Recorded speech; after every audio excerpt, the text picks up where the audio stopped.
Hello friends, upma ఎలా చేసుకోవాలో చూసేద్దాం. ఉప్మా అనేది ముద్ద ముద్దగా వస్తుందా? రవ్వ రవ్వగా ఎలా చేసుకోవాలో చూడాలి అనుకుంటున్నారా మీరు? అయితే ఈ వీడియో చూడండి. చిన్న చిన్న టిప్స్ కూడా ఫాలో అయితే మీరు ఉప్మా అనేది పర్ఫెక్ట్గా ఎలా చేయాలో మీకు నేర్చేసుకుంటారు. ముందుగా రవ్వ మనం ఫ్రై చేసుకోవాలి.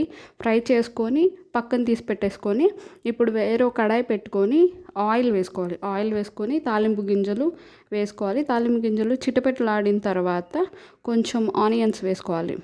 ఒక ఆనియన్ అయితే సరిపోతుంది. ఆనియన్స్ చిన్న పీసెస్గా కట్ చేసుకొని ఆనియన్ వేసుకొని ఫ్రై అయిన తర్వాత క్యారెట్ ఇంకా పచ్చిమిర్చి ఇవి రెండు వేసుకొని ఫ్రై చేసుకోవాలి. ఫ్రై చేసుకున్న తర్వాత మనం ఒక టమాటో వేసుకొని కొంచెం సాల్ట్ అండ్ పసుపు బాగా మిక్స్ చేసుకోవాలి. సాల్ట్ అనేది మనం తర్వాత వాటర్లో కూడా టేస్ట్ చూస్తాం కాబట్టి లైట్గా వేసుకుంటే సరిపోతుంది. ఇది కొంచెం ఫ్రై అయిన తర్వాత వాటర్ వేస్తాం అన్నమాట. ఈ వాటర్ అనేది ఇంపార్టెంట్. ఇప్పుడు 2 కప్స్ రవ్వ తీసుకుంటే మీరు 1.5 కప్ వాటర్ తీసుకుంటే సరిపోతుంది.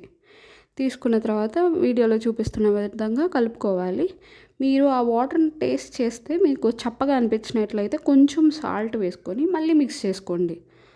ఇవి వాటర్ అనేది బాగా బాయిల్ అయిన తర్వాత చూస్తున్నారు కదా, వీడియోలో చూపిస్తున్న విధంగా బాగా బాయిల్ అయిన తర్వాతే రవ్వ మనం వేసుకోవాలి.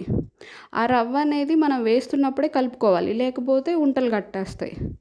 సో రవ్వ వేస్తూ సైమల్టేనియస్గా మనం కలుపుతూ ఉండాలన్నమాట. ఇప్పుడు రవ్వ వేసేసి తర్వాత కలుపుదాంలే అనుకుంటే మాత్రం ఉండలు వచ్చేస్తాయి అన్నమాట. సో రవ్వ వేసేటప్పుడే మనం కలపాలి. ఇట్లా చేస్తే ఉప్మా రెడీ.